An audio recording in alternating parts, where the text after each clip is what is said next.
voice I in here. feel famous. You are famous. You're Nurse Tatas. And that was my friend, Nurse Cindy. But we could call her Nurse Tatas, right? Hey, I'm Deanna Cruz. Welcome to Deanna Cruz Unfiltered. And this music, I apologize in advance. I told Tech Tom he could pick whatever music he wanted, and he picked the jazz one. Hey, Tech Tom, switch up the track, all right? Oh, much better. Thanks, Tech Tom. Yeah, I said thank you. In this episode, we'll be talking about the keto diet. What is it? How is the diet different from other diets? And does it work? Nurse Cindy has been doing it for a few months now, and she'll be sharing her experience with us. I mean, I got some questions, and she's got some answers. Episode 4, let's go. I at least get 1 to 2 people coming into my retail job asking about the keto diet. And the reason I'm bringing this up is because I saw an article before about being hangry, and like hangry is my middle name. I have a friend, her name is Promo Chick, Beth, shout out to Be Okay. She used to work with me back in Providence. She was Promo Chick, and she used to call me out every time. Cause when I get hungry, like, I don't know it's about to kick in, but all of a sudden I don't have any energy. Like usually I have a lot of energy. I'm talking, right? All of a sudden I get kind of quiet. And they kind of picked it up. My friends in Providence picked it up, and the street team, my friend Samantha and them, and they're all of a sudden we would sit down and they'd be like, "Dee, are you hungry?" And I was like, yeah, actually. So like, it's like all my energy is gone. But then if you don't feed me at the proper time, and Promo Chick brought it up to me. He was like, "You become hangry." And I was like, "What?" She's like, "Hungry and angry." And I was like, yep, that's the perfect definition. That's exactly what happens. And I'm bringing it up because I saw that whole hangry statement, and it's about your sugar levels, right? They actually said that it does exist, that people do get angry when they're hungry. So see, don't be mad at me, Promo Chick, because it's just what happens. That your sugar level kind of dips, and then you become just kind of angry and irritable. And that's exactly what happens to me when I'm hungry, which brings me to the keto diet, because like I said, I at least have 1 or 2 people come in every single day. We have a whole keto section, and they are asking me questions about the keto diet. And the only reason I know somewhat about the keto diet is, yes, I've read a little bit about it, but was because Cindy is doing the keto diet. So I always refer, when they ask me something, I'm like, well, my friend is doing the keto diet and this, and this. Mm-hmm. And then I'm like, oh, do you do the coffee in the morning? So I feel like I've learned a lot from you, mm-hmm. and I've read a little bit about it, but I'm no expert. And I know you're not an expert either, but you're speaking from the point of experience, because you've been doing the keto diet. And I don't know. I want you to speak about it, because people are like, does it work? Yeah. Are you doing the keto diet? I'm like, no, I'm not doing the keto diet. And I don't know if it works. It depends on, the person and how dedicated you are. Right. On a side note, though, I also get people who come in to the store asking for the magic pill, mm-hmm. and think that, well, I don't want to exercise and I don't want to eat healthy. I just want to lose the weight. Well, honey, that's not going to happen, Yeah. So there is no magic pill, because if it did exist, I'd be making a lot of money because I'd be selling it. But yeah, so let's talk about the keto diet. Can you explain, Cindy, what the keto diet is and exactly what ketosis is? Yeah. So the keto diet is basically a very high fat, moderate protein, extremely low carb diet. So anywhere from like 75 to 80% of your calories should be coming from fat. And it's about, so sorry, my math here, but and then under 5% or under for your carbs. So protein's anywhere like 15 to 20%. So a lot of people also have the misconception that it's a high protein, high fat diet, but no, it's very high fat, moderate to low protein, extremely low carb. And if you do it long enough and you hit those ratios, your body... What's long enough? A week? 2 weeks? No, 2 I want to days? say for me, by day 3, even day 2, I was in ketosis. Or, I mean, I didn't have the more accurate way to measure is like a blood test, but based on the urine, I was spilling ketones into the urine. And so my body What are was ketones? Already, are they like just sugar, or are they? So I don't have an exact definition for the ketones for you right now, but basically a normal body is getting their energy from your sugar and glucose.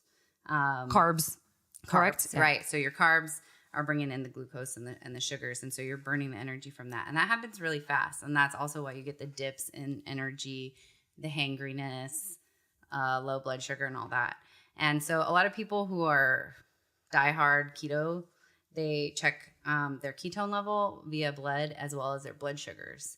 And I see daily people also checking after they try different foods to see what spikes their sugars and what doesn't, to know what they should eat. And blood wise or urine wise? Blood wise. Blood wise, okay. That's the more accurate way. Okay. I just haven't gotten that deep into like the keto blood wise, as far as like you know how if you're a diabetic, you test. That's how you would test. Yep. Okay. Yep, it's a finger prick. Okay. And so you get the normal glucose things like a diabetic would, but then also they have ketone strips. They're about $1 a strip. Ketone strips for your blood? Oh, so then you measure and it shows you how much sugar is in there. In your blood. Sure. The glucose is going to tell you the sugar. It's going to tell you your ketone level. And then there's like, 0 to 1 is somebody who's not in ketosis. And then there's like levels of how deep in it you are. And so if you follow this diet for a few days and you hit the ratios right and you get into ketosis, your body shifts from burning glucose and sugar for its energy. It doesn't have that anymore. You're not feeding it that.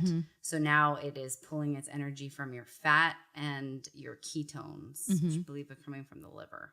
But and burning that, and it's a very clean energy source, and it doesn't give you those dips in your sugars, so you don't get hangry. Right. Gotcha. So this would be a perfect diet for me then, right? I don't know. So the process into getting into ketosis, I was lucky. It happened pretty quick for me. I also was following a book that was like a 21-day reset that kind of eased you into it. But people talk about getting the keto flu. And that's because basically withdrawal, in a sense. Withdrawal from like sugar? Yeah. Like you're probably even a healthy diet is getting over 100 carbs a day. And I need my carbs. Yeah. And now you're going to like 30 or 20 a day. So there's a shock and your body is just trying to figure out what to do. And so it gives you like initially you'll get some brain fog, some body fatigue, some flu like symptoms. I didn't go through that. Okay. But most people, they start going through that and then they give up or they don't want to do it. Right. And that.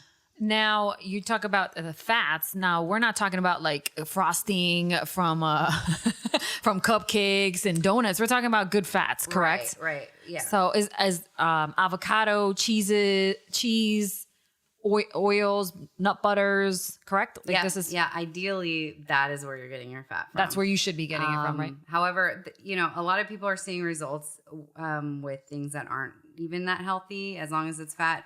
Icing wouldn't fit into that because it has sugar. Okay. But a lot of the people I see, and mind you, these are probably 400, 300 pound people who have tons of weight to lose. So this is like a slow, I like burgers. I like this. And they're just doing it no bun. And it's like, they're still doing fast food, no bun, no ketchup, no little tweaks and drop it. As long as they're staying in ketosis, they're dropping. And a lot of people have lost like 100 pounds in a year but that I don't really, do what you got to do to get down. But like, I think if you're going to continue to lose weight and the closer you get to your goal, it's going to stall.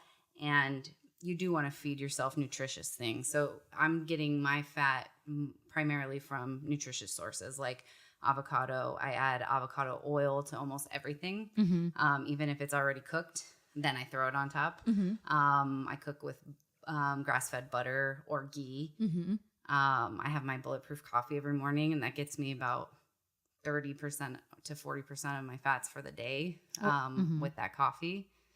And And explain the bulletproof coffee, just so everybody gets that. Yeah, so that's another thing. My sister gets on me like, you shouldn't have to buy a specific thing for a diet. And it's like, I'm not buying. It's just people call it bulletproof coffee. There's a company, Bulletproof Coffee. They're actually local. They're from Seattle. Yeah, and they have great stuff. But we carry a bunch of their stuff. Yeah, and I say bulletproof coffee, but I'm not necessarily using their products. Like sometimes I do buy their MCT oil. Sometimes I buy what's on sale.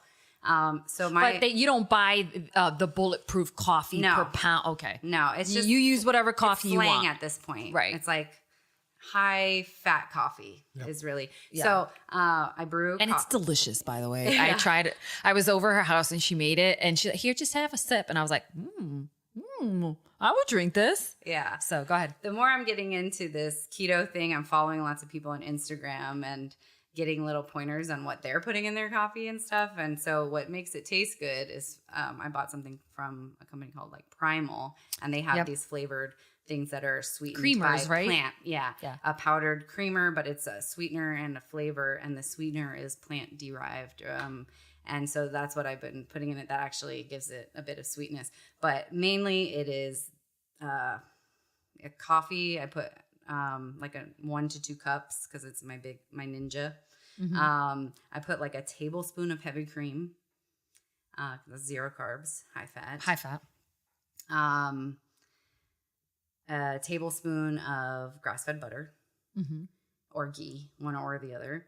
And 1 to 2 tablespoons of MCT oil, which is different from coconut oil. It is derived from coconut oil, but apparently it crosses like the brain barrier faster. So you get a pick me up from it sooner. It keeps you satiated. Less fogginess. Yeah.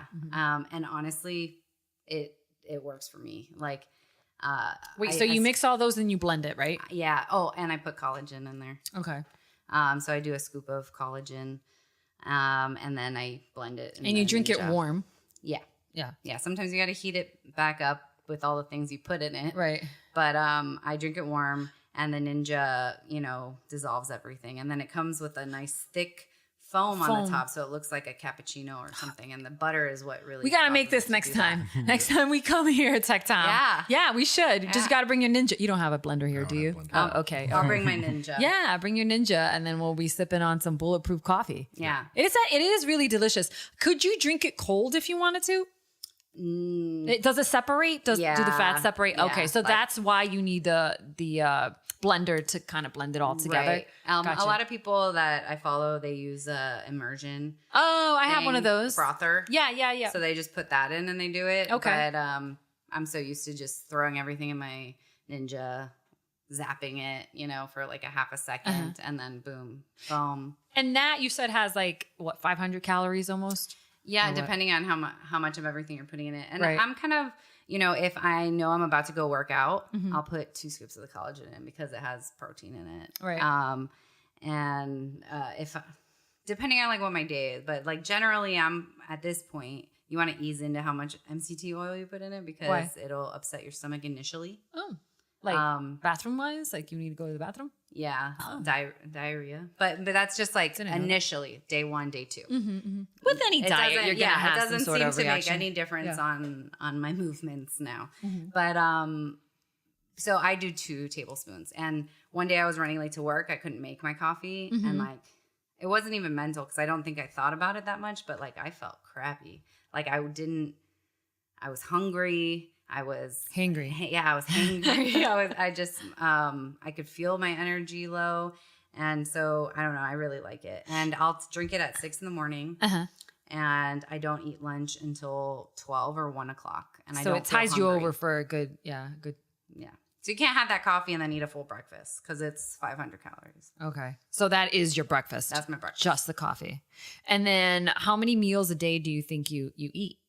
So it's all about what's going on in my life. And so I'm actually pretty excited to be busy again, and like working in school Monday through Friday because basically I think I'm just going to be doing my bulletproof coffee, either a protein shake with MCT oil in it to make it fatty, or some kind of a salad with protein and oils and nuts and whatever in it for lunch, and then like a meal at night. So okay, so just 3 times a day. Mm-hmm. Could, and is that what the keto diet tells you to do? Or is that that works for you? The keto diet tells you to eat when you're hungry. Okay. And not to just eat because you're supposed to. Don't have 5 to 6 meals a day. You don't even need to have 3. There's no, if you're not hungry, don't eat. Okay. And the high fat state you're in keeps you satiated longer. Mm-hmm. So you should be eating less. They're So not like telling you I eat 6 or 7 times a day. I would probably only eat 3 times a day, Right. Maybe 3 or 4, depending on it. Now, how do you feel? Because you also do CrossFit with me, working out on the keto diet. Do you feel like your muscles are more sore? Do you think, or that's kind of hard to judge just because you started doing it again? Yeah, it's kind of hard to judge. I do know that I had a couple hard weeks, 1 and maybe 2 weeks of feeling really low energy. And on those days, I ate a little higher carb. I still stayed in ketosis, but I would have some fruit or something right before or after the workout because I was feeling very fatigued and like I didn't have the energy. What kind of carb workout. or what kind of fruit? Well, so berries are probably the lowest carb, but Like strawberries? Okay. Strawberries, blackberries, blueberries. But like a banana has like more than the amount of carbs you want in a day pretty much on this. But maybe a half in a smoothie before working out. Can you do half a banana with like peanut butter? Yeah. Okay. But you got to measure your peanut butter out because that has carbs too. Oh. I know. So it's funny because I used to just take spoonfuls. I know. I still do that. Everything. I did that before coming here. I took like a spoon. It was coconut almond butter, the one that you got me on. And I'm like, ooh, this is so good. Like I just eat it and go. If people ask me, how do you eat your peanut butter or your almond butter? With the spoon. Yeah. Like they're like, you don't put it on toast? I said, not really. I eat it with the spoon unless like on the weekend. And I was having this discussion with somebody the other day. On the weekend, I'll maybe have like an English muffin with peanut butter on it and some eggs or whatever. But like this past Sunday, I had Jimmy John's and it was a sandwich, right? And then I had sweet potato tortilla chips. And the next day, I think it was that Monday or Tuesday, I was like, oh, my body felt great. It must have been the extra carbs. And they go, extra carbs from what? And I said, Jimmy John's. And they go, hold on. I'm just trying to keep. Did you just say that the extra carbs from Jimmy John's? I go, well, I don't normally have sandwiches. So to me, that's a treat, number one. Sunday's usually my cheat day or like the weekend. Sometimes, I'll eat something that I normally don't eat. And so like, yeah, that's the extra carbs. And they're like, wow. Shit got so real right now with you. And I was like, I don't normally eat a sandwich. Like, yeah, I like sandwiches and I'm happy I had Jimmy John's. And then I was like, well, I also had sweet potato tortilla chips. Does that count? Right. Yeah. But I just went to the doctor the other day too. And she's like, she goes, she was asking me about calcium. Do I get enough calcium and whatever? And I said, she's like, do you eat yogurt? I said, oh yeah, as a treat on like a Sunday, I'll do it with some granola. And she's like checking my heart or whatever. She starts giggling. She goes, as a treat. Yeah. I think you're healthy. You don't really need to worry about. I just started laughing because I was like, wow, I sometimes don't realize how ridiculous it may sound because it is pretty ridiculous. Like this is a treat for me, but ridiculous. I used to, but now that I'm eating the way I'm eating, I see it. Yeah, that is a treat. I don't eat any yogurt. No, I don't. If I do it now, it's like a full fat Greek yogurt and I put some like a berry in it and like I can't even have honey anymore. Yeah, like, well, I think that like Monday through Friday, I eat super healthy and I stay away from alcohol. Like I don't. And on the weekend, I indulge a little bit like Saturday and Sunday. So like if I feel like stopping at Mighty O Donuts and getting a vegan donut, I'll do that. But if I want to go all in and go to Top Pot and get like 3 donuts, I'll do that too. I have no problem with ordering donuts and stuffing my face. But I know that come Monday, I'm back on my routine, back on my diet, back to like so it's like people are like, oh, you have no problem with like getting the weight off of your stuff like that. It's because I stay super active and I try to stay clean throughout those days. Is it a struggle? Yes. Do I want an extra scoop of like that peanut butter or something? Yes. But like I try to just like, okay, no, just avoid it. Like, no, you don't need that right now. You don't need that right now. And I think I think you'll agree with me, Cindy, when you eliminate those sugars and those things that you crave when you're on a diet that's so clean, you no longer crave those things. Right. You have to like fully commit because once you commit, then you don't want it. And it's funny. I would have before thought, oh, do you have a sandwich? You know, like before and like big deal. But I'm just looking at the website right now and Jimmy John's website? Yeah. Okay. And Jimmy John's is not approved for keto. No, it is. It is? You get an unwich. Oh, wait. I did see that when I was ordering and I go, yes. I want the bread. No, I get the unwich and they load it up. Like it is one of my keto staples, to be honest, especially if I'm working in the ER because they deliver right there. Well, what's the fat you ask for? More cheese on it? Because cheese, you can eat cheese, right? On keto, and right? they put oil on it. Okay. Avocado. They have avocado spread. Throw some avocado spread on there. And then they wrap it in lettuce, and they do it perfectly. So it looks like a so nice. Like a wrap, they did it. And then they put a little thing around it, so you just hold it like that. And it's legit. It's legit. But like I'm looking at their perfect Italian right now, and I had the turkey. Yeah, well, it's they don't have perfect Portuguese on there, so I opted for the turkey instead. Yeah, well, on the bread, it's about 1,200 calories to 1,400 calories, but the unwich for this specific sandwich is 340 calories, right? Yeah, because most of the calories are coming from bread. We know about that 1,000 of yeah, it. we know that. But I think when you're eating all that stuff, oh God, it tastes so good. You forget. I want to forget. I don't want to think about that stuff when I'm eating. I just want to stuff my face, right? Tactile. Yep, Let me absolutely. be happy, damn it. Yep. And they do make a killer French bread.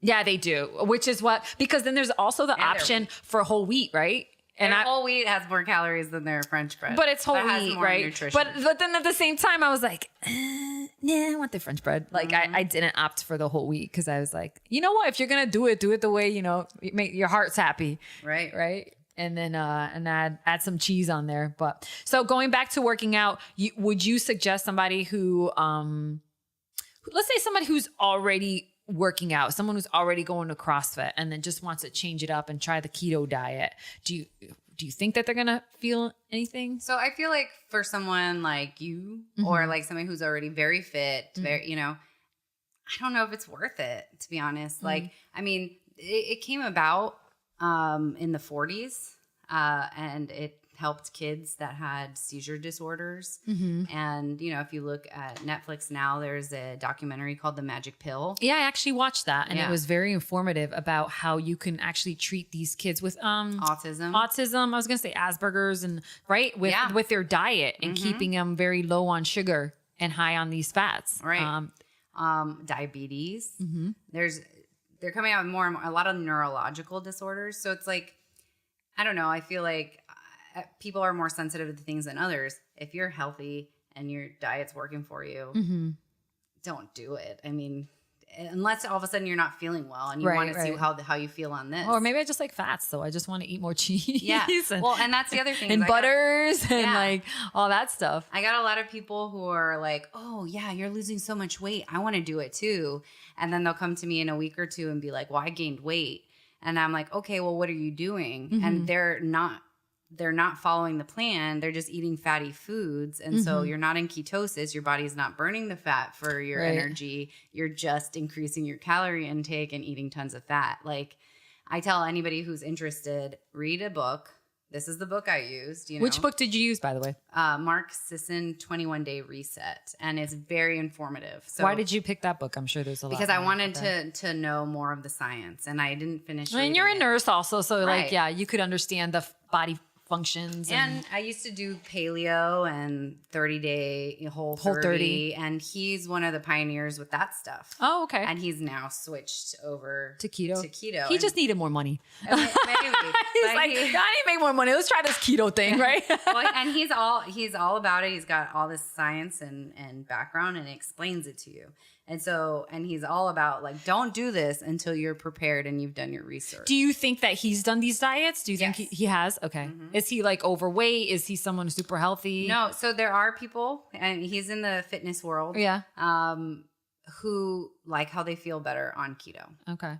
It's just, there's a lot of work that goes into it. And I feel like if you're happy doing what you're doing, just keep doing what you're doing. But it's not so much, okay, it's like I am happy doing what I'm doing, but a lot of times I just want to see how this diet may change the way I look or the way I perform. So I kind of want to, I mean, it's a huge commitment, which is why I haven't tried the keto diet, right? Because I'm happy where I'm at. And I'm like, do I really want to change all this? Because now I've gotten in a habit of, I know what I'm going to eat on Monday morning and what's for lunch and what's my snacks and all that. It's like changing all that is, it's hard. Yeah. It's hard. So that's why I haven't tried the keto yet. Yeah. And I just think I would be not nice to be around, especially those first few days. So yeah. So I've kind of stayed away from that because I'm like, well, I'm happy where I'm at. Yeah. So why should I try it? But it's a huge commitment. Right. If you ever decided you wanted to do it, I would have a game plan before you jumped in because it's easy to jump out when you're like, oh, this sucks. Yeah. It's like you kind of need a plan for the week. Right. And my parents were just visiting and they're like really impressed with my results and, oh yeah, let me read your book. And then my mom's all, yeah, so when I get back, I'm going to do that coffee and then I'm going to do this thing and that, but not that. And I'm like, that's pick and choose. Yeah, you can't do that. Yeah. Don't bother, So let's talk about how long have you been doing the keto diet and how much weight have you lost so far?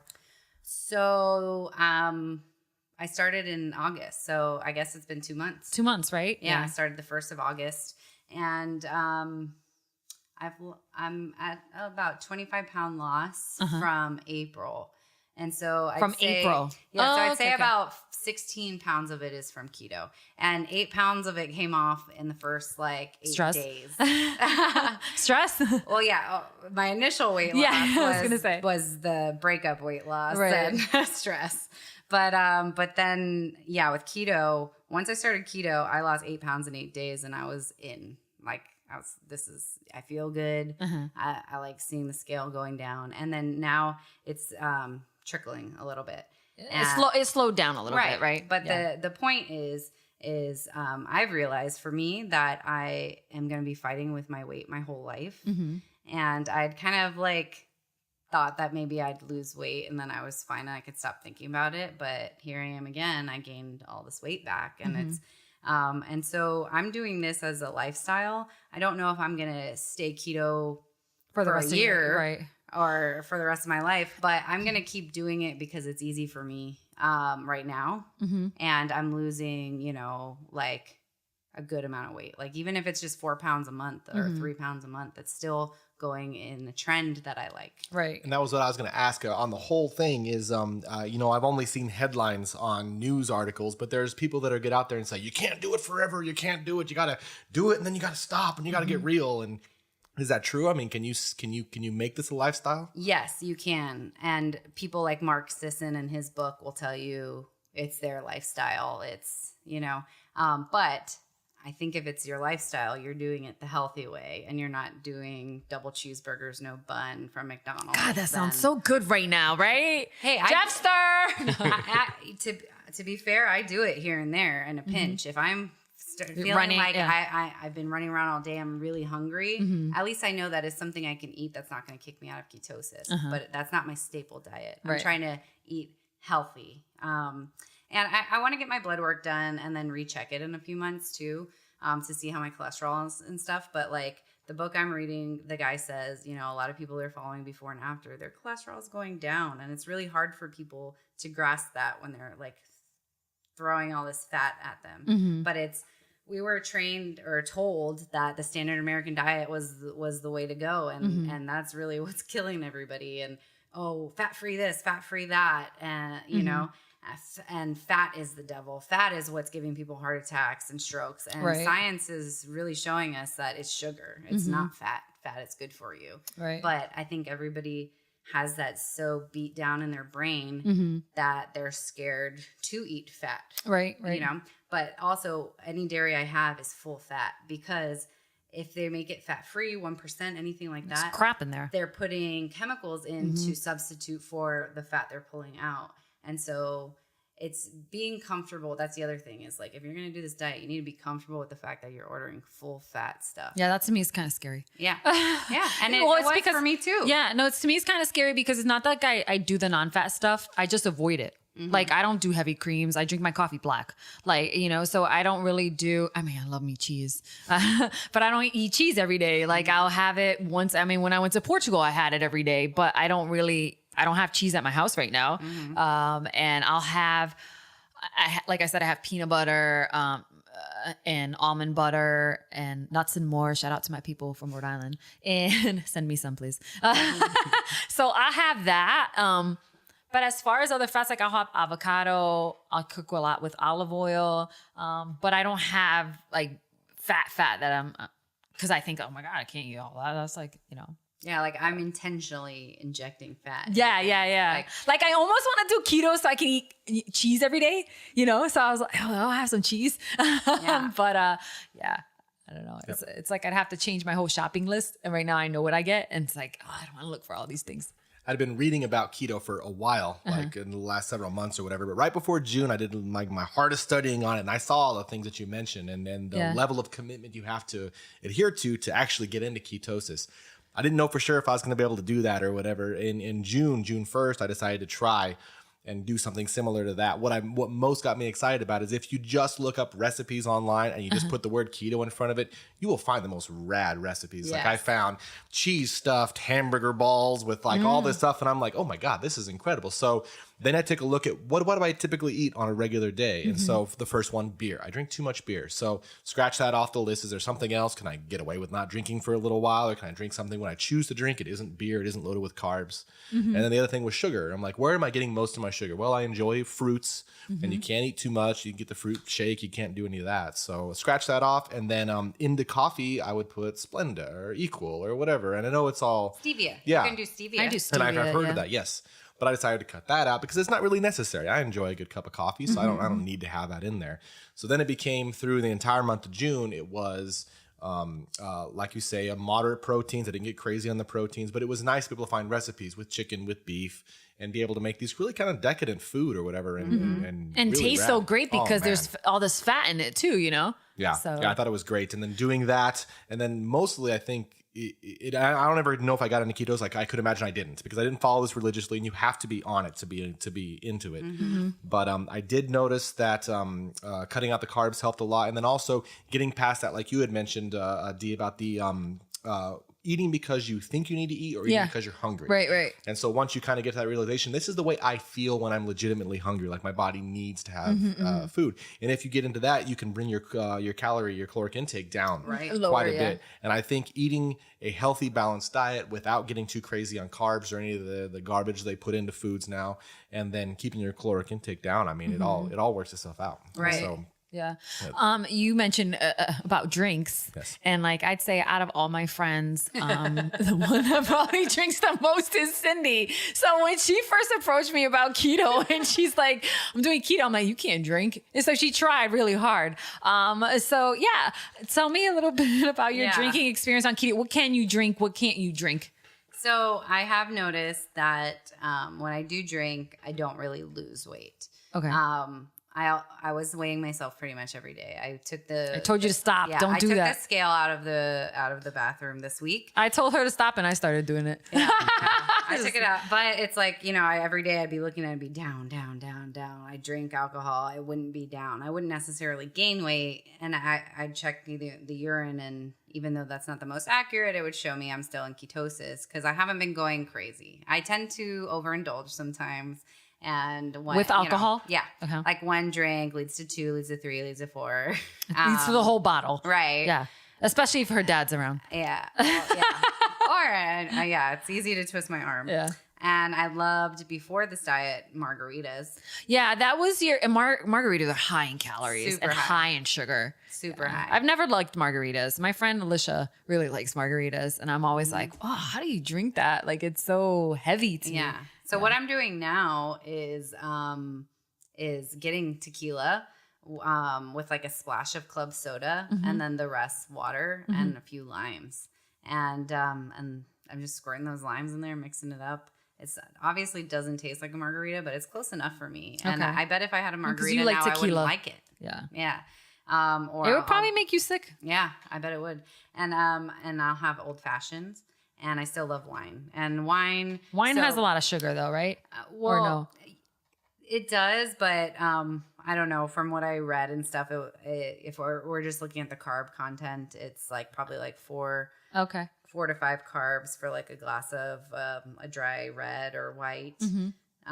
So I still indulge in wine, but I try to cap it off at 2 glasses. Mm-hmm. And I'm trying to drink, 2 to 3 times a week versus 5 Every day. to 6. Yeah, exactly. Cindy's that type of friend that like, you're like, man, I need a drink. She's the first one I text. Because if she's not drinking, she'll have a bottle of wine at her house. So it's like the best friend to have. It'll be, well, just come over. You can have a glass of wine while I clean up. Okay, I'll be there. So, and it's not just any wine. It's like good wine. Yeah, Cindy like always wine. has great wine. Yeah. Because she's a world traveler, She's been And- around the world. And this wine is actually really nice. It is really Smooth, good. Yeah. Thanks, Tech Tom is now Wine Tom. Yeah. I like it. You did buy a book for cocktails, right? Keto cocktails? Yeah. There's a woman from the Washington area who her blog is Peace, Love, and Low Carb. Mm-hmm. And I bought 3 of her books. And one of them is Craveable Keto.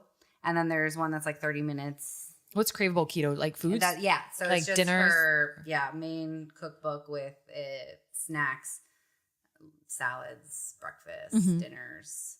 And then she also has keto happy hour, and it's themed too. So you can do like game night, and like she gives you an idea of 3 appetizers you could make and 3 drinks for that. And there's girls' night, or Right. And I haven't done it yet, but I have made the jalapeno poppers from that one, and it was amazing.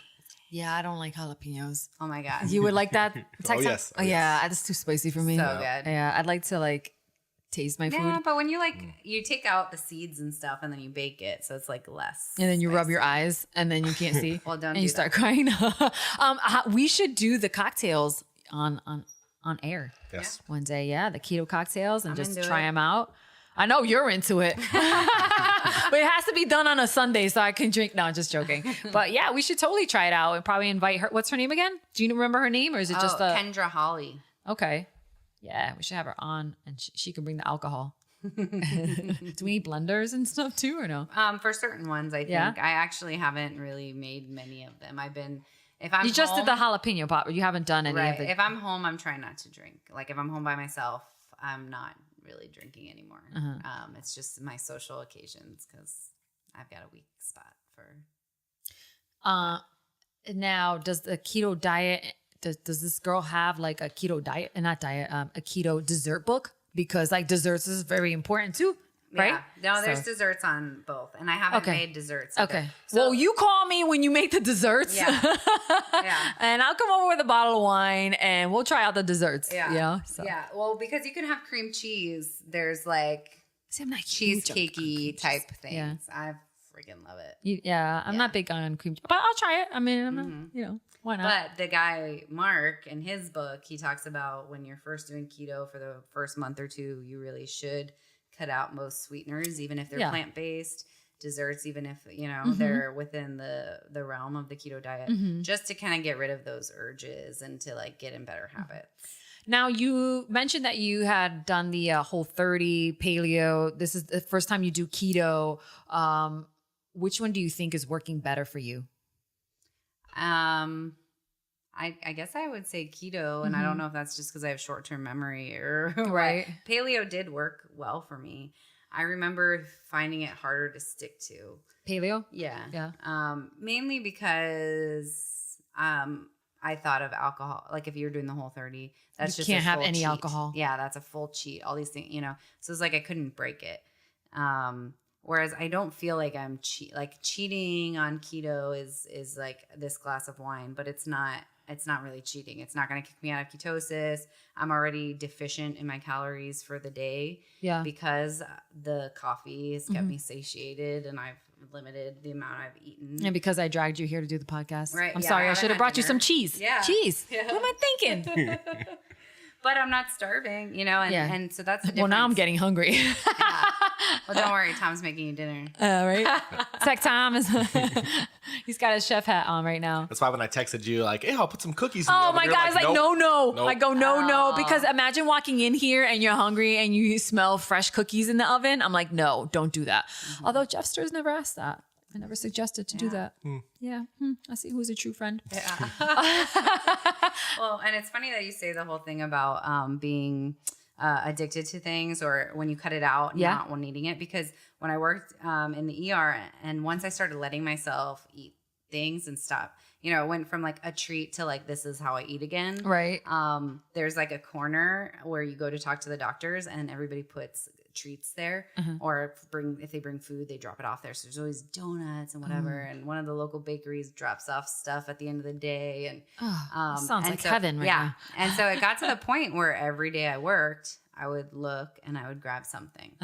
And then when you grab something, you probably grab another one. It's a 12-hour shift, right? It's like because you're putting that sugar in you, now you crave more. You want more in your system. And every time I worked, I got accustomed to looking and getting. And it's like, now it doesn't occur to me at all. Like, I know that corner is there. Right.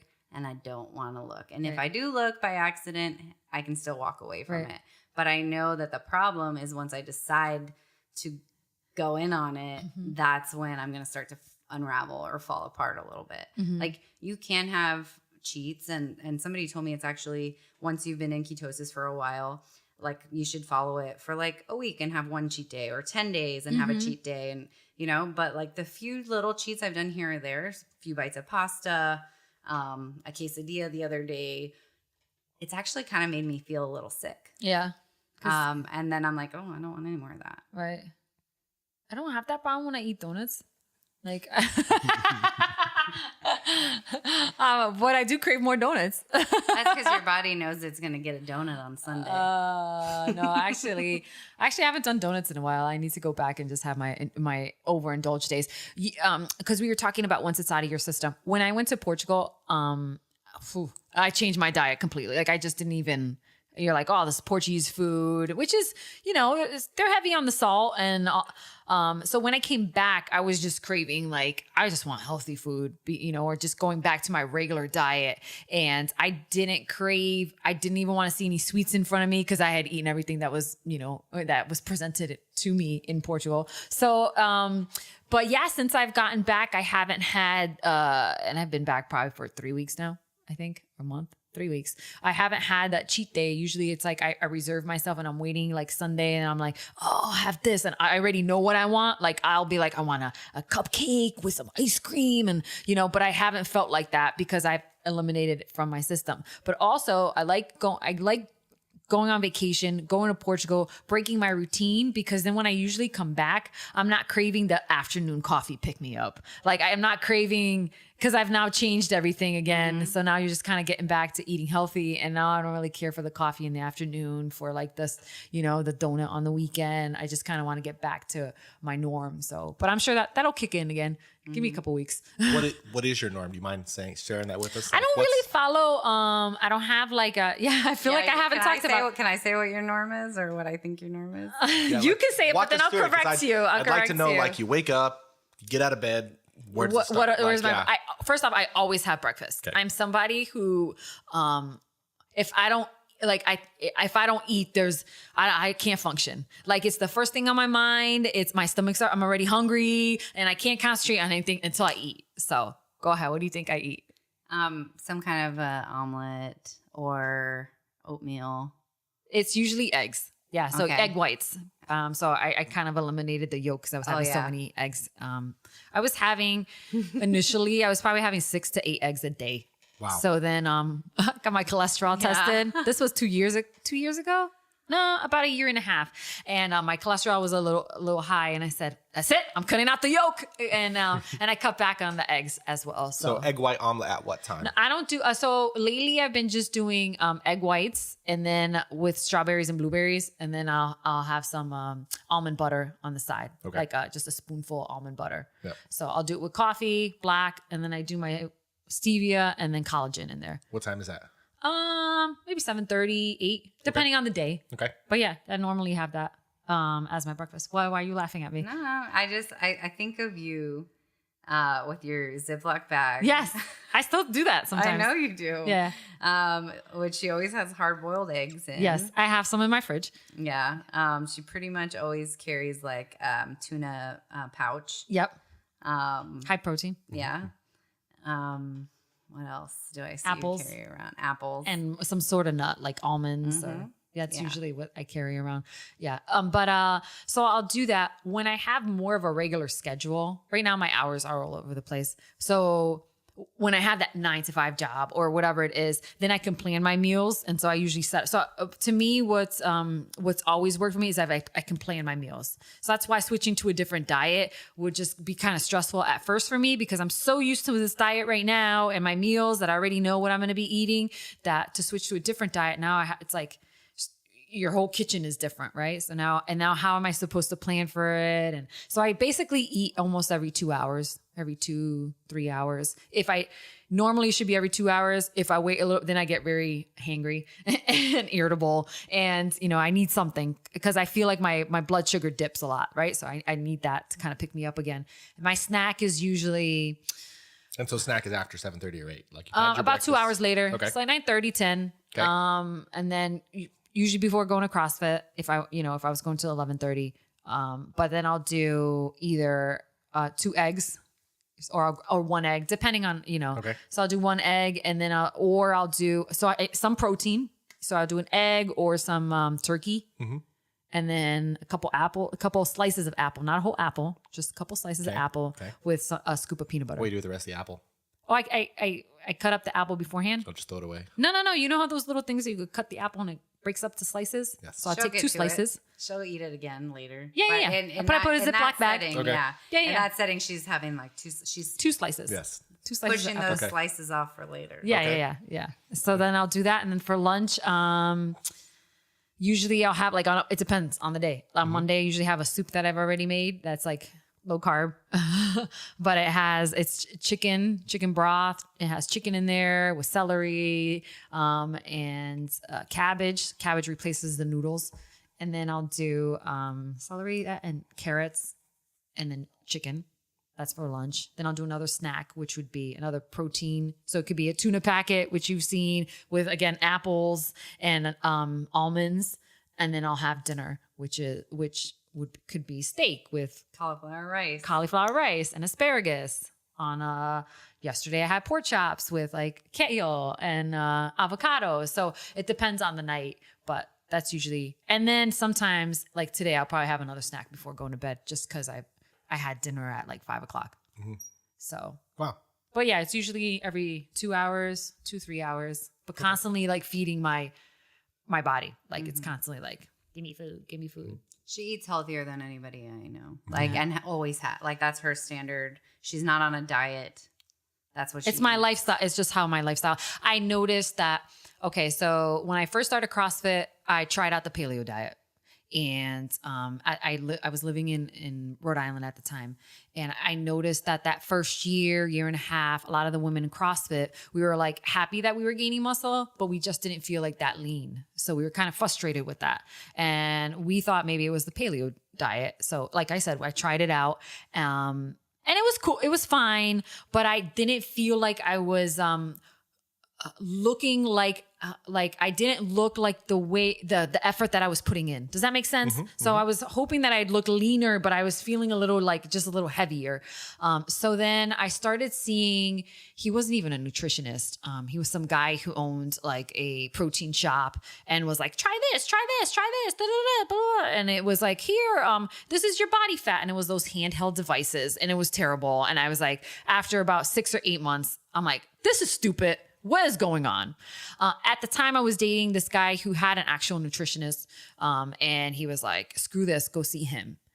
And because I was just getting so just upset. And by no means did I think I was like overweight or I just wanted to look leaner. I just wanted to look like, okay, she puts in the work. She's worked out, and I didn't feel that way. And I felt like I kept like, okay, I'll do CrossFit and I'll run and I'll do this and da-da-da. And it's like, nothing was working, right? I was just stuck at this number and I just wasn't happy. So I went to his nutritionist and he said, okay, so for a week, I want you to write down what you eat. And I did. And what you take, protein shakes. And then the following week, I met with him and he took my body fat measurements by that little pinch thingy that measures it, and weighed me and said, okay, this is your plan, your diet plan.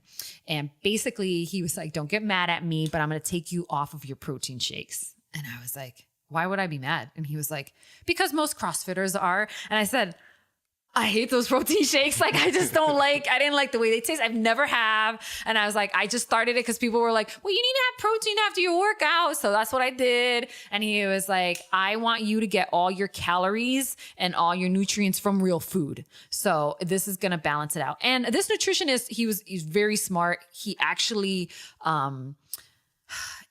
he got into nutrition because he wanted to try to help heal people that had diseases. So it was like, and that's what he loves, that most of his clientele, he says, he had said was that's what he like enjoys working with. So if you were diabetic, he liked coming up with a plan for you if you were diabetic, or if you, or you had cancer and you wanted to prevent it, based on your diet. So those were the challenge, he found that challenging in what he enjoyed. For me, it wasn't obviously but it was just like, okay, you want to be leaner. Let me look at your diet and let's see what we can do. And then he then came up with this plan Monday through Friday, and then Saturday you can kind of have it. Sunday would be your cheat day. Eat whatever you want, eat your heart out. And if you want that piece of cake, throw it in there with that burger. And that's what he said. And then he was like, just send me updates every week on Saturday morning and tell me what you weigh. Once you hit a certain number, I'll tell you, come back in and we'll do your body fat. I said, all right. And I followed his diet to a T, and I ended up losing it's probably around 10 pounds maybe. Which is fine. For you is a lot. lot. Which is a lot. And I liked it. And he always said to me, he's like, just stick to this diet. If you ever feel like you go, or you go on vacation, just know you go on vacation, eat your heart out, come back, follow this diet. You'll drop that weight again. It's fine. So then I did that. I was happy, but I also still wanted to lean out a little bit more. So I used to follow, and I still follow, this CrossFitter named Christmas Abbott, she was on Big Brother one year, and she's pregnant now actually. And she also has a diet. It was called the Badass Diet.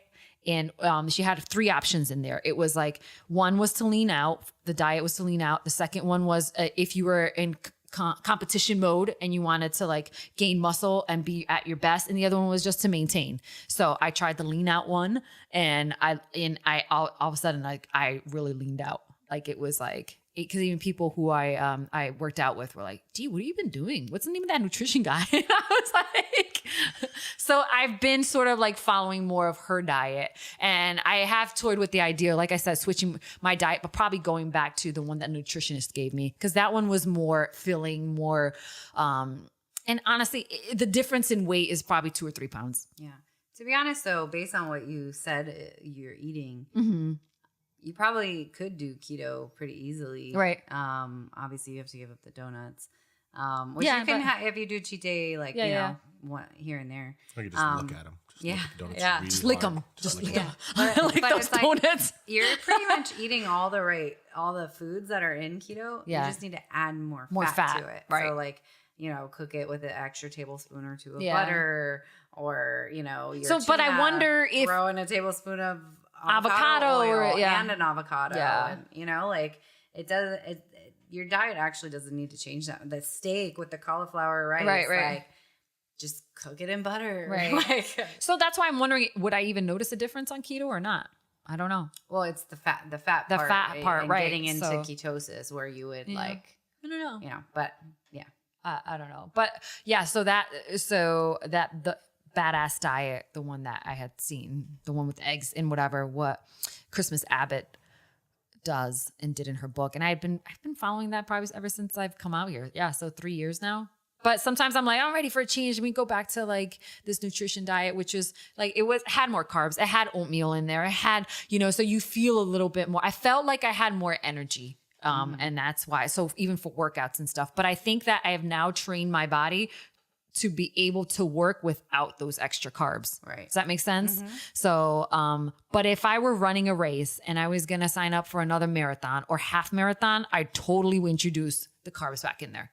Definitely would throw in oatmeal, brown rice, healthy carbs, but I would throw those in there with sweet potato and stuff like that. And be like, cause that definitely fuels my muscles, but I would throw that in there. And I've done this before. Cause I my old CrossFit gym, they used to do the Ragnar race and they're like, do you come and do it? So I've thrown that in there a week before. And I'm like, let me out. Let me fun. So yeah, knowing your body and kind of what works with it is pretty cool too. You're like, all right, I'll throw a bagel in there. Yeah, let's see what happens, because you have so much more energy because your body's so depleted all the time that when you throw those in there, you're like, I feel great, So yeah, it's kind of amazing. Yeah. But I was going to say something else about keto and the diet. I forget what it was. I was wondering, Tom, you said he did his diet.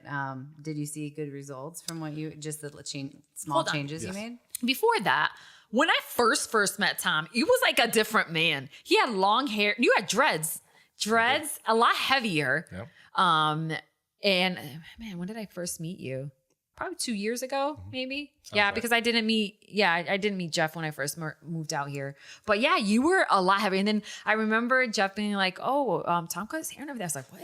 It's transformation? What's going on? Yeah. But now you even look leaner than before. Yeah. So when you initially cut your hair and decided to have like a whole tech Tom change, what diet did you try, or what'd you end up doing? It was basically just looking at the keto stuff online. I read about it a little bit. Like I said, I didn't follow it to a T. Yeah. And it's really kind of shitty the way I put it together. Is I went online, I read about it. Yeah. And then I saw somebody's like, oh, here's an example of what I eat Monday through Friday. Oh, yeah, and I literally just did his example off there. I didn't measure, I didn't do anything. And again, like I was looking up recipes and just throwing the word keto in front of it, whatever it was, I made it. And so I didn't follow any letter of the law. I think June 1st, I started. June 30th, 22 pounds in just 1 month. So it was extreme. But then again, I don't think But not this past June. This past June, But before that. Yeah, nothing before that. I feel like you lost weight, I'm though. sorry, before it'd be like 2 years ago. 2 years ago, This year, nothing, Okay. But yeah, I just did it for June. I thought it was exciting to try. It was like the hardest things were like, 2 or 3 days in, somebody's like, hey, you want to have a beer? And I'm like, no, I don't. And like getting past that initial, like, I'm not going to do that kind of thing. Being a healthy eater, I will say, is hard on your social life because like a lot of your friends are, hey, let's go to happy hour, or hey, let's like go grab a drink, or I'll meet you out for this. And it's like, I don't know how many times I'm like, dude, I don't drink during the week. It's hard to say that. I'll still meet you out, and no, I don't want any of your the happy hour, your appetizer that you just ordered, even though it looks great. But and it's hard because a lot of times it's hard to not say yes to it, especially if you're out in that setting, So, but socializing is super hard when you're on a diet. Definitely, absolutely.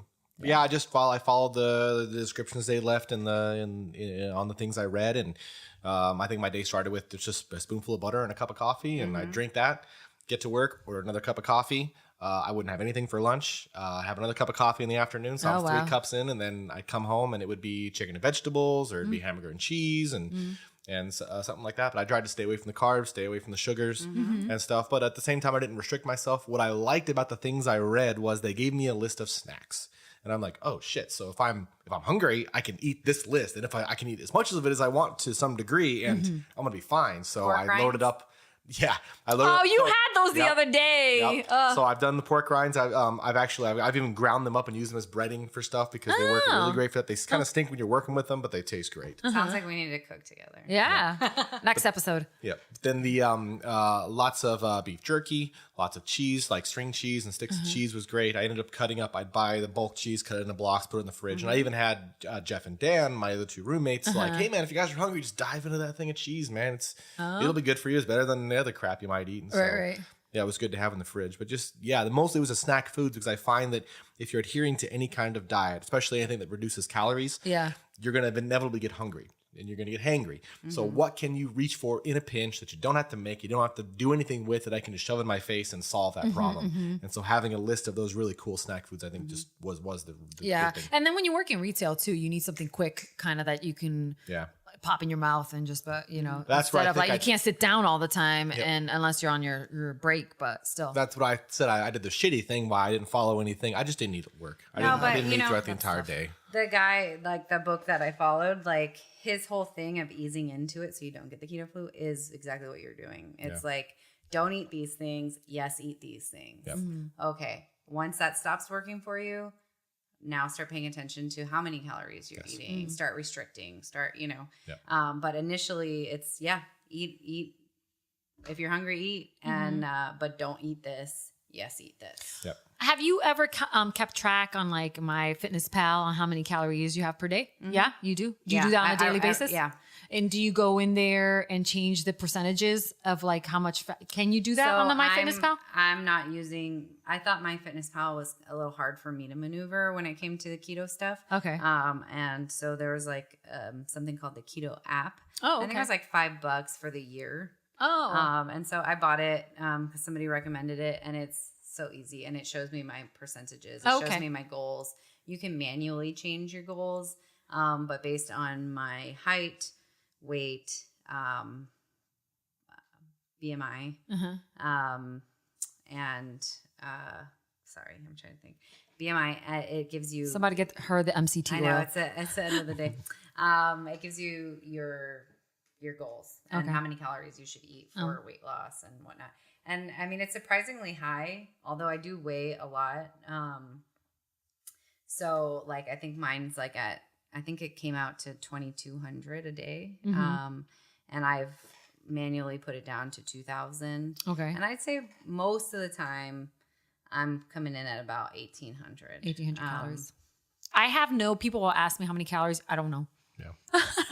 I don't know what I eat on a daily basis. I used to use MyFitnessPal when I was seeing the protein guy that owned the shop and whatever, and try to track it. And it was like became like an obsession. Like I was like, I can't do this. Like I don't want to be constantly thinking about like what am I eating? How many calories am I putting in? It was just kind of like overwhelming to me. Yeah. It can be. I started doing it because I plateaued a little bit, and I was like, okay, well now maybe I need to pay more attention to what I'm eating and where they're coming from. And so I think if I keep doing it for like, and it is a little bit of an obsession at this point, and so was the scale, and that's why I had to remove it. Right. But I'll probably do it for another month or so, and I think it just gives me a better idea of how many calories everything has, right? And what, and so like, yeah, maybe I can just stop using it for a few months and still follow the diet because I have a better idea of, Right. So having used MyFitnessPal, you could probably guess calories by like common foods. Yeah. So as soon as you said that, I just envisioned this like new show that's like Price is Right, but instead of price, it's calories. And they show up like 2,000 calories and like 2001, and like like get all crazy. Or carbs. How many carbs does that have? It's like that the don't eat this, eat this when you're like, so that actually is a good idea for a show. Would be like, how many calories do you think this has? As opposed to this, because a lot of times we don't think that half of those things we're eating has like 2,100 calories. We're like, what? So on that, how many carbs do you think is in that sandwich, the Jimmy John's, like the ham one? Didn't you say it? I said calories, but how many told us carbs? Calories. How many calories were in there? It was like 1,200 to 1,400. Carbs, it's probably, I don't know, 30 maybe? 63. Really? Well, and the unwedged has 3. Yeah. 63. What size? Like the whole thing? Or I usually eat half, so that's why I said 30. I saved the other half for later. See, I would have never thought of that. I would have never wanted to look at the nutrition label, right. And so it's definitely giving me more of an awareness of things. The number one thing I do when I want to stop eating something that I'm hooked on, whether it's a Starbucks coffee, right? Or it's like, sometimes I like getting Starbucks, just regular Pike Place with a splash of the white mocha. I check how many calories is in that white mocha. I'm like, is that really worth 50 calories? Like, no. So I'll stop. Like, I automatically stop. The same goes for like, if it's like the perfect bars that I love eating, right? Today I decided to look at, and I love they're very if you haven't had them, they're really good. But she loves them. I love them. So today I was like, oh, should I have this as a snack or this? And I turned it around and I was like, this has 320 calories? What? Like, and in my mind, I was like, that's a whole meal. Mm-hmm. Would you rather have the perfect bar, or would you rather have chicken with some, like a actual meal that I can chew as opposed to this bar? I think that the perfect bar is a great replacement. So if like I was on the go and I didn't have time for lunch, cool, eat it, but as a snack, that's a whole meal. Like right. I can't have, and it is high in sugar and it is high in carbs. Right. But if I was running throughout the whole day and I had breakfast, I skipped my snack, I didn't have lunch yet. To me, that ties me over. Mm-hmm. But if I was looking for something simple as a little snack, that should be probably around 150, 200 calories, maybe. Perfect bar is not it. Right. Sorry. So I'm going to have to unfollow them on Instagram. So yeah, but it's crazy. So to me, that's the one thing that will make me stop either drinking that iced coffee, or like Dunkin' Donuts. I love their butter pecan iced coffee, which is seasonal. And then when I still lived in Rhode Island, I was like, damn, I'm hooked on these. Like it was my afternoon pick me up. And I was like, God, how do I stop? I looked at the calories and how much sugar was in it. And I was like, nope, not doing that anymore. No more. No more. And then if you didn't know too, Starbucks, when you get their iced coffee, it's already pre-sweetened. So you have to say like, oh, not sweetened.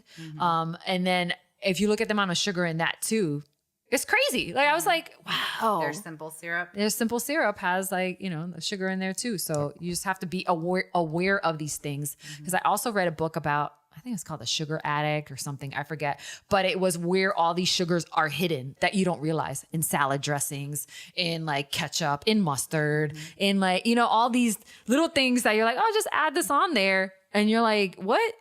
So you become addicted to these salad dressing, like all these things because of that sugar that's in there. Well, even the natural like sugars and fruit, especially like I grew up and it seemed like, oh, you're going to eat fruit, fantastic. Give a kid fruit, he'll just eat the hell out of that, and it was good. And then now doing the research and seeing, a little bit's okay, but if you're just going to sit down and go crazy on some fruit, like that's not fantastic. What I did read though was if you had the option of eating an apple or applesauce, you should eat that apple because that apple still has the fiber and it's going to your body's going to break it down and digest it a lot easier and more natural than if you had that applesauce that has added sugar in there. So it was always like go for the most natural thing as opposed to something that's processed or been broken down and probably had stuff added to it.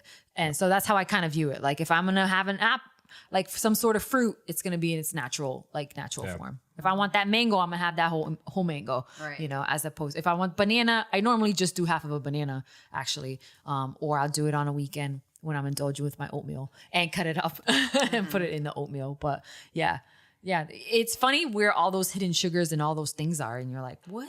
Yeah. And I would have never paid attention or seen any of those things. It's just now I've become a little obsessive and I read everything and I'm looking at, because I have been seeing good results on this. So I don't want to stop. And so I don't want to accidentally kick myself out.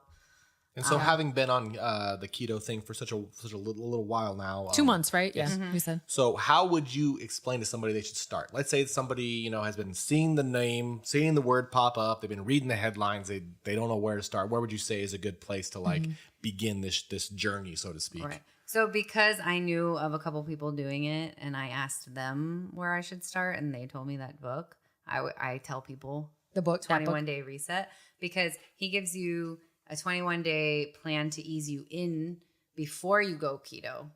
And I didn't really fully do it that way, but then he also gives you a 21-day full keto plan. Like you're saying 20, he has the breakfast, lunch, dinner, like he has that. Okay.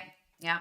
And obviously you can pick and choose or do this and not that, but he gives you a full 21 days of both plans with recipes and everything. And there's like 6 or 7 chapters of the science behind it and all that too. So why you're doing it versus just like, why am I eating all this fat? This doesn't make sense. This doesn't seem right. So you're feeling good about that. And so, eat this, don't eat that. Right. So I'd say, okay, now cut basically what you just did. Like, don't eat sugar anymore. Don't eat bread. You can still eat lots of vegetables initially. You're not going to get into ketosis right away, but like substitute all these other carbs with vegetable carbs. You'll probably be at like 60 carbs a day, but that's a lot lower than 200 or, which most people don't know how many carbs they eat a day. And then from there, if you do follow this plan, it's slowly that number gets less and less and less. And then how you're feeling on it, which carbs you want to get what nutrient dense foods you want to get your carbs from. And so I don't know, I recommend that book, and I recommend, I tell everybody to watch The Magic Pill on Netflix. Yeah. That to me, also The Magic Pill, didn't it talk about, I believe it was that one, going vegan, and also did it talk the vegan diet on there as well? I think it may have been maybe it could have been another food documentary on Netflix. I have a habit of watching these things and then I'm like, separate. Maybe I should be vegan, because it was just like other things that are tied into meat just that may do things to your body or whatever. So I was like, and I like meat. So do I. But I was like, just curious. Again, the curiosity factor, you know, if I went vegan, then what, you know, what would happen? And then it's all this planning and all this, it's just like too much. Yeah. So, well, I think like there's people you could follow on Insta and it's like lazy keto. yeah. There's lots of dirty keto. And it's like, I like cocktail keto. Yeah. I think when I was feeling kind of low energy, it's because I kind of got a little lazy and I was just going with more convenient foods that probably weren't as nutrient dense.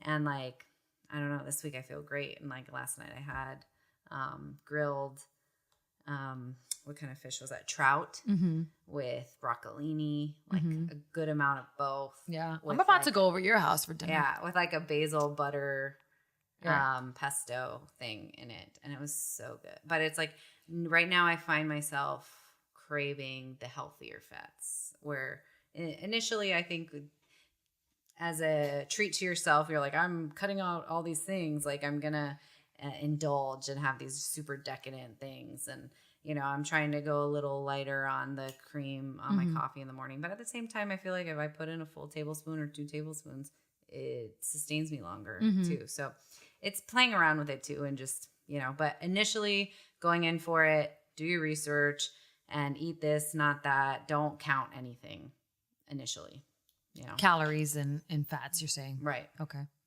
Yeah. I mean, you want to like have an idea in the back of your mind of like, I am eating heavier, like more fats and I'm eating. But that's why the app helps because it kind of, you know, if you don't know where you're at, you can kind of. I feel like that. Yeah. I feel like that's something you throw in a little bit later. You start seeing these results, you know, and then you want to zone in on it. Initially, it's just like, it's hard to get into any diet. So you don't want to make it too hard, but it's like, cut all these things out, make sure you're adding more fat in. That's kind of step one. Yeah, it seems to be like if there's a list of the things you don't eat and a list of the things you do eat. And you should look at all the things that you don't eat and then look at what you eat and be like, oh, I'm just going to not eat that stuff from now on. And then it's like, oh, but I feel hungry. I wonder, I could probably eat the shit that's in the good list. And then the next thing you know, it's like you're kind of doing what you need to do. And then from there, I think you can like probably step it up to the more hardcore stuff. Yeah, I think that you probably did get into ketosis. It sounds like with what you were eating and how much weight you lost. Yeah. I will say this, the body is an amazing thing because I follow a bunch of, they were not bodybuilders, but they do those fitness competitions. And when you see their before and after, to me, it's freaking amazing. I'm like, wow, your body can really do that. You know, it really is what you put in there. It's like they say, you know, it's what you working out, right? But I want to say what, like 80% of what you look like is what you eat, correct? 80% nutrition. 80% nutrition, like it starts in the kitchen and they're not lying. So it really is what you're putting in. And, you know, it's just crazy to me that I'm like, wow, that's just, it's amazing. It's amazing. I notice for me, CrossFit is what shapes my body, you know, and makes me enjoy how I look more and feel. But yeah, it definitely starts in the kitchen. I've always said this, like, I just want to look good naked. Like, and I'll be honest, like if you look good naked, you obviously look good with clothes on as well. But I'm like, I think that was like one, and I've been doing CrossFit for 6 years now. So like in my head, I was like, when I first started CrossFit to now, I'm like, I just want to look good naked. And I'm happy what I look like naked, you know? So I'm not going to show anybody right now. But I just want to look better naked. Yeah, better naked. I'm happy. I mean, there's always, but I'm also that type of person that always wants more. That's always going to strive for perfection. That's always going to be like, and am I ever going to be perfect? No, but I want to be happy where I'm at. So yeah, I'm happy. So cool. Like, you know, and you have to also understand, well, could there be a point that you're never going to be able to have like this or that? Yeah. But I think overall you have to be happy with where your body's at and in your mind. It starts with your mind too. 100%. This time I started working on my mind before I started working on the diet and the exercise because I was the highest I've been was 250 pounds and I got down to about 178 and then I somehow creeped myself back up to 214 and now I'm at 190 and I think I crept up just because I never did the work with my mind, and I never connected the weight I'd lost. Like the person that I was looking in the mirror, I was still seeing the 250-pound girl, not the 178 one. Nothing was good enough. The diet wasn't good enough. The working out wasn't good enough. I still saw the fat girl. So it's like, as I was becoming heavy again and eating, I didn't notice it as much because I already saw that. Right. That was your initial view of yourself. Right. Right. So, and you never saw a leaner, smaller Cindy. Right. Yeah. So I've been working on picturing that Cindy, but it's hard. But it's really, it starts in the brain because I tend to have, I have a tendency to be all or nothing. And when I go all, I'm really hard on myself. And then it makes it easy for you to put your hands up and just say, I'm done. Well, I gave it my all. Yeah. So, but you're sticking to it and you're looking great. Thank you. Yeah. Thank you. Yeah, we're gonna have to come up with a different nickname for Cindy. Curvaceous Cindy. On the boat, I was Cindelicious. Cindelicious. So wait, what's your ultimate goal now? So how much more weight would you like to lose? So they say you shouldn't be fixated on a number, but because I feel like I weigh so much, it's like I do care about the number. Like I don't want to be 190 for, like, obviously I could be less. So my initial goal is to hit that 178 again. And then I'm thinking 160 is probably a healthy weight for me. But you also have to think that by putting on muscle as well, that's gonna skew your numbers a little bit, right? And then when you have more muscle on you, you're gonna need more food as well. So it's true. So 178 is my initial goal, and maybe 165 is like my reevaluate goal. Yeah, of like see, I still want to get down to like. 165, and then if that looks and feels healthy, then I'll stay there. I don't have any aspirations to be 110 pounds. That'll never be me. You know, I just want to be healthy, mentally, physically, and And I noticed I was picking up these bad mental habits and with the scale and all that stuff recently, and so I've kind of pushed that to the side and trying to be more forgiving of myself. Yeah, you should. I think we should throw that scale out. Yeah. And then when you want to weigh yourself, you have to come over to my house. I will not allow you to use that scale. But even then, sometimes, have you ever like moved the scale and you'll take it from the bathroom into the kitchen to say, what the hell? The number keeps changing. Yeah, it's crazy. Yeah. I know you don't have these problems tech time, or do you? I don't. See? I don't know if it's because he's a male, females are more obsessed with this than anything else. I wouldn't even drink water. Like if I woke up in the middle of the night coughing or something, like I wouldn't drink water because I felt like that would affect my weight in the morning. I wake up, I pee, take off all my clothes, put the scale in the exact same spot all the time, right? Every time, and get on it every day. And then even though I know I'm building muscle and it doesn't show that, because now I've upped it to 4 or 5 times a week, I've been going to CrossFit. So I know I'm gaining muscle, but if I see a 0.2 up, or even if I see it just stay the same, I'm pissed. Yeah. You're like banging that scale. I'm in the bad mood for the rest of the day. And there's no reason for that. No, there isn't. No. So that's why I had to get rid of it. Yeah. But it goes for you and for me too. It's the same thing. If I weigh myself and I'm up, I'm like, the hell did I do this week? And then though, it's like the self-check. You're gotta be like, this is stupid. You're really gonna change your mood because the scale's up like half a pound or something. Like, really? Let me go take a shit and then tomorrow I'll come here. No, seriously, I'm like, I haven't pooped in 2 days. Maybe it's because of that. Like, you start trying to like make some sort of like, man, what's going on? Is my period coming? Like, you start trying to, and it's like, this is stupid. Why should we allow this number to have this sort of influence on how we're gonna feel? And we shouldn't. Right. But that's just how we are. It's it sucks, but we can't control everything in life. Nope. No. I think I have, because of the losing weight and getting back up, and I have this like irrational fear, and it doesn't feel irrational to me, but that I'm gonna not weigh myself, and then the next time I get on the scale, I would have gained 20 or 30 pounds and didn't realize that's it. That's ridiculous. I know, but I think that's it's like, well, if you're weighing yourself every day, you're not going to slip. You're not going to slip. Right. That's why for me, I do it once a week. Every Saturday morning, I'll usually just wait and see where I'm at. like, oh, well, and it's my way of checking in all the time. Okay, well, what do you, because if you weigh yourself every day, or even sometimes I've noticed like I could weigh myself on a Wednesday and then I'd be like, what the hell? And then I weigh myself Saturday morning. I'm like, how the hell did 2 pounds come on? It's honestly what you eat, what you drink, what it's like, what's going on, it could fluctuate like that, especially for a female. Forget you, Tom.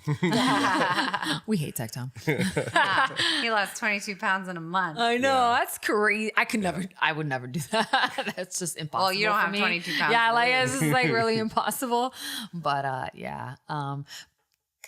I say next time that we're together, we do the keto cocktails. Yeah. And we have it on YouTube. Yes. And so we'll have to like get together, work on that behind the scenes. And then, yeah. Absolutely. But anyone who's listening to this podcast, if you want to leave any comments, and I know one of the questions is going to be like, what was the name of that book that Cindy said? And what was the name of the book that Deanna said? And Tech Tom didn't say any books, but what the hell? Screw him. Those are going to be the comments underneath the podcast. But we're here to answer any of your questions. So if you want, hit us up. I'm on Twitter and on Instagram, just at Deanna Cruz, DeannaCruz. Well, you're looking around like, I don't know if you wanted me to say mine, but I think I'm just Cindy Fadden at Instagram. You can find me on Deanna Cruz's Instagram. I tag her in there. But I was like, I don't know if because you're not on Twitter. Yeah, no, you're not. And then Tech Tom, you're not. Yeah, you are. He doesn't want anybody to find him. But he's not Tech Tom. It's all on there, but I don't participate anymore. My front door is always open. Okay. So stop by. For now. All right. Leave your comments. Hey, thanks for listening to Deanna Cruz Unfiltered. Don't forget to leave a review or a 5-star rating. Every review helps more people discover the show. And you can find my social media links right above. Follow me. It's just at Deanna Cruz.